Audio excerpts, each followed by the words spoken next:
হবে। যারা যারা এখনো কুপন সংগ্রহ করেননি, আপনারা আমাদের মাঠে বিভিন্ন জনের কাছে কিন্তু সেই কুপন আছে। কুপন বই যাদের কাছে আছে তাদের থেকে আপনারা কুপন সংগ্রহ করবেন।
ঘুরাও ঘুরাও ঘুরাও থাকবে এদিকে যাও।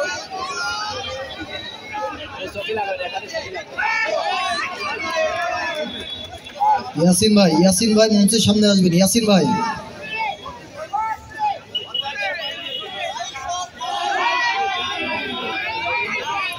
দর্শক কিন্তু জমজমাট একটি ম্যাচ দেখছে। কিন্তু একদিকে প্রতিদ্বন্দ্বিতা করছে জেলা বিএনপি সভাপতি এবং জেলা যুব দলের সাধারণ সম্পাদক, এবং অপরদিকে কিন্তু প্রতিদ্বন্দ্বিতা করছে জেলা বিএনপির সাধারণ সম্পাদক এবং থানা বিএনপির সভাপতি।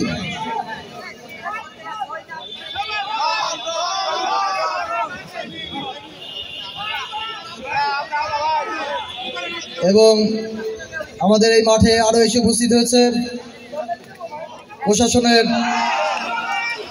একজন অন্যতম কর্মকর্তা, ডিএসবির